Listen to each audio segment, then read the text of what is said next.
Meus queridos irmãos, nós vamos tirar esse momento para prestarmos um culto a Deus e ouvir a sua santa palavra. Vamos orar?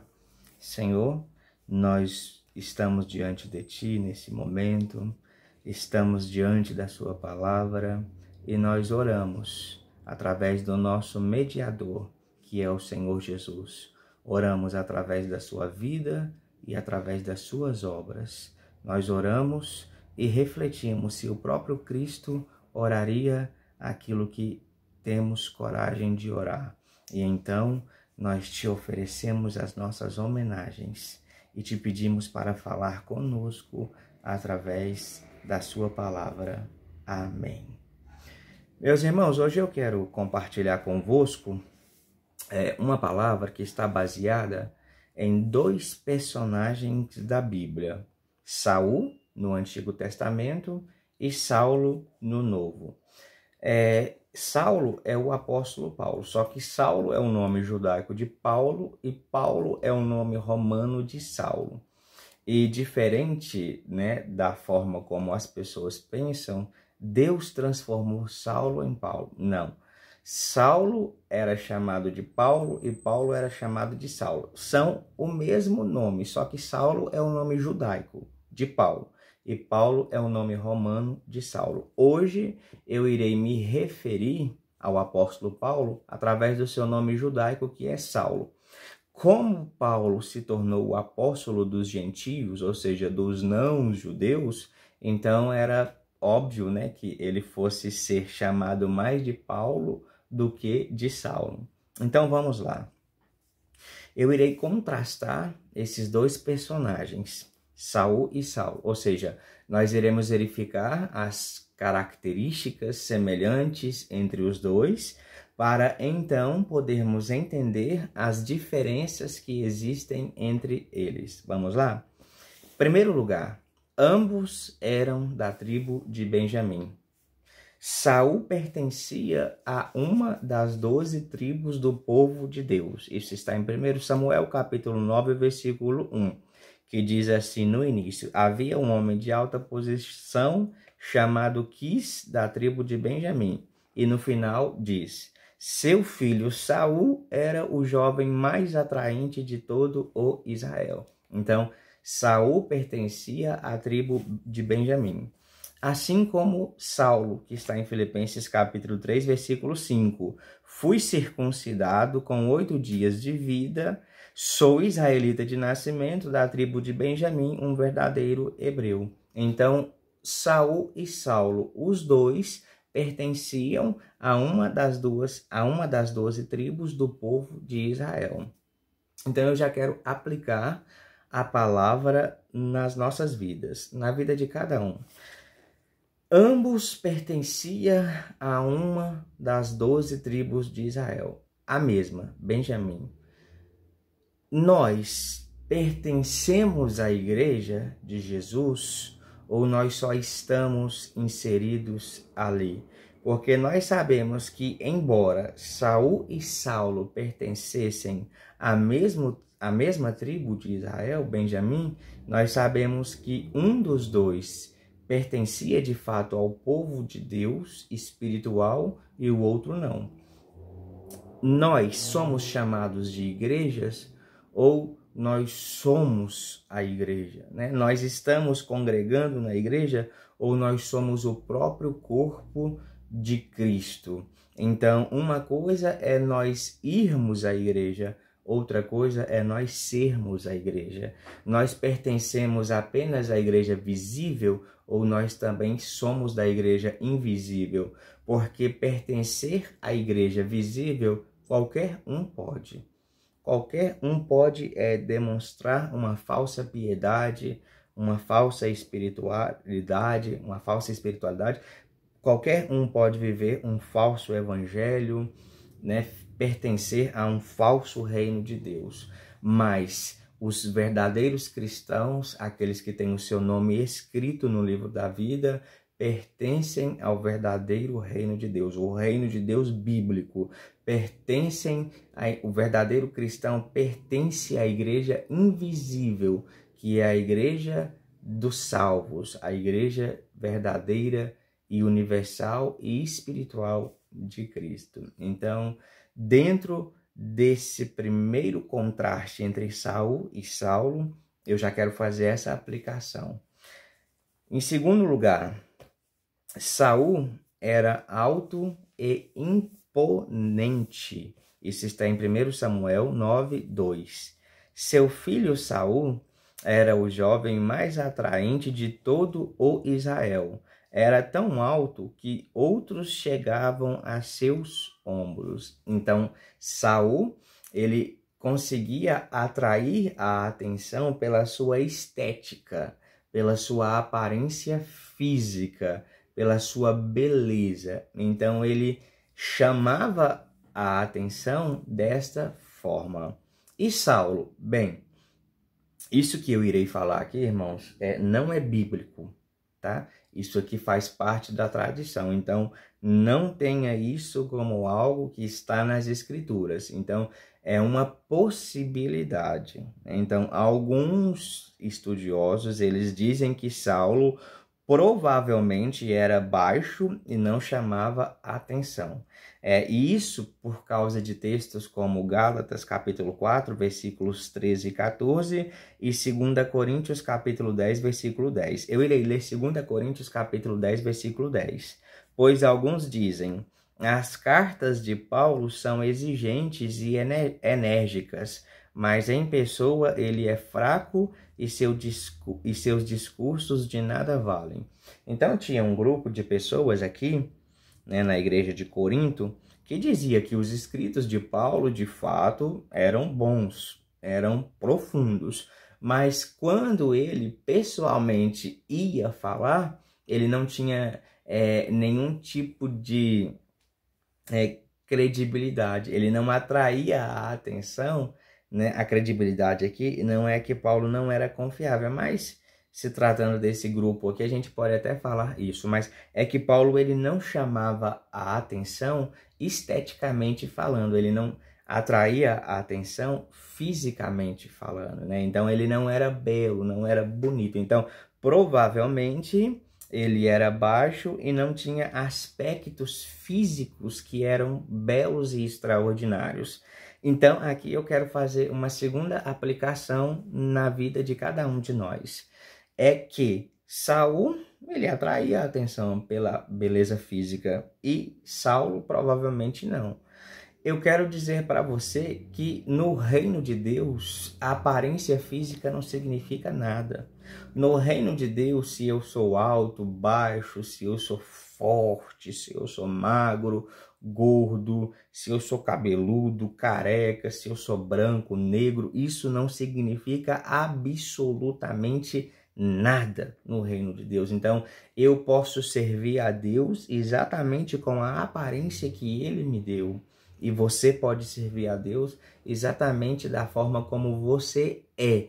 Então, no reino de Deus, aspectos físicos atraentes ou não atraentes não significam absolutamente nada. No reino, o que vale para Deus é exatamente ser fiel a Ele e servi-lo verdadeiramente. Então, essa é uma segunda aplicação que eu quero fazer. Em terceiro lugar, Saul começou como amigo de Deus. Então, Saul, no começo da sua caminhada, ele tinha Deus como seu companheiro leal. Então, ele tinha comunhão com Deus. Deus estava com ele. Nós podemos ler sobre isso em um dos vários textos que tem, em 1 Samuel, capítulo 9, versículo 16, que diz, o Senhor tinha dito a Samuel, amanhã, por volta desta hora, enviarei a você um homem da terra de Benjamim. Você o ungirá para ser líder do meu povo Israel. Ele os livrará dos filisteus, pois olhei para meu povo com misericórdia e ouvi seu clamor.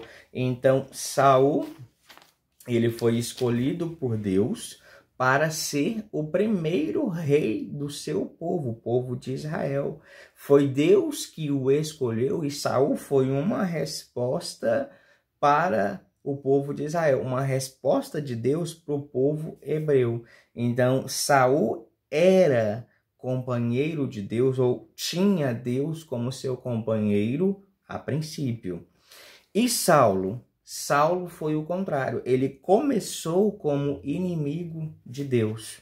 Em Atos capítulo 9, o versículo 1 apenas, mas em Atos capítulo 9 nós lemos: enquanto isso, Saulo, motivado pela ânsia de matar os discípulos do Senhor, procurou o sumo sacerdote. Então, aqui em Atos 9, nós vamos ver que Saulo, ele pegava cartas de autorização com os sacerdotes, que naquela época tinham esse tipo de autonomia, né? Isso era mandato de prisão, não, mandado de prisão.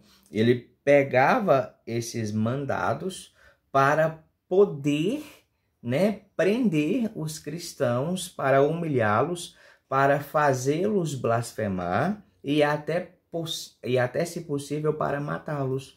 Então, Saulo começou a sua trajetória de vida sendo inimigo de Deus, ou tendo Deus como seu inimigo.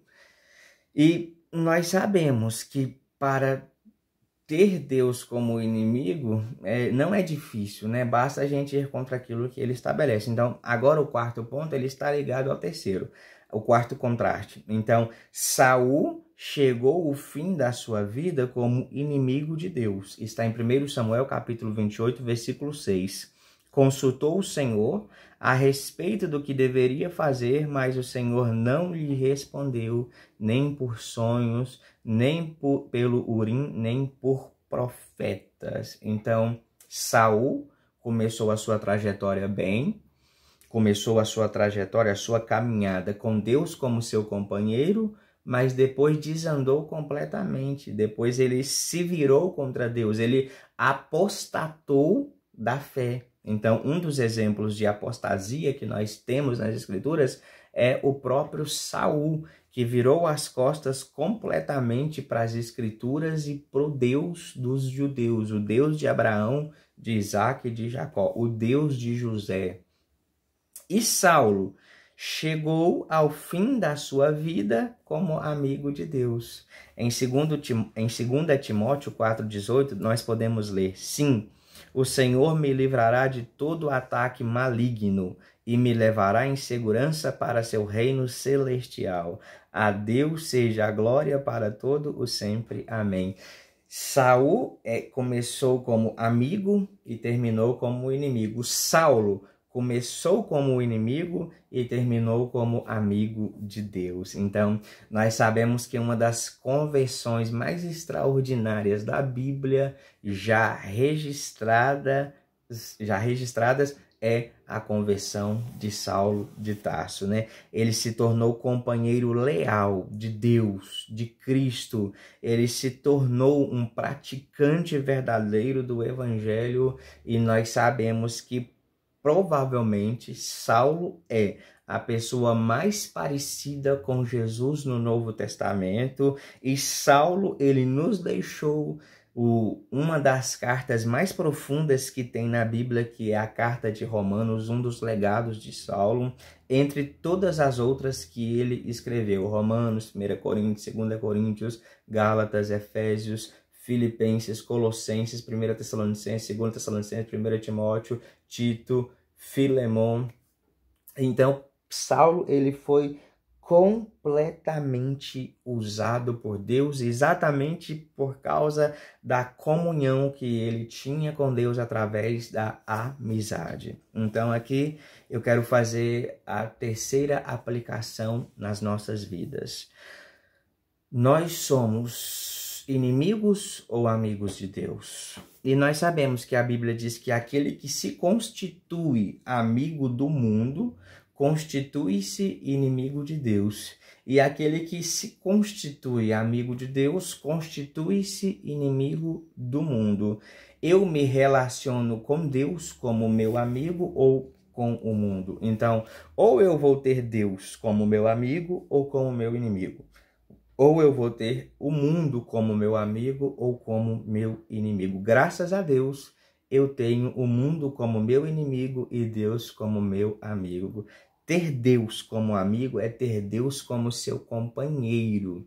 É ter comunhão com Deus Todo-Poderoso. Isso vale a pena. O quinto contraste que eu faço entre Saul e Saulo é o seguinte: Saul buscou uma feiticeira na hora da morte. Está lá em 1 Samuel, capítulo 28, versículo 7. Então, Saul disse a seus conselheiros: procurem uma mulher que seja médium, para que eu pergunte a ela o que fazer. Seus conselheiros responderam: há uma médium em Endor. Né? Então, é a famosa necromante que Saul consultou. Então ele pediu a ela que consultasse o espírito do profeta Samuel para que então ele soubesse o que fazer diante daquele caos que ele e os israelitas estavam.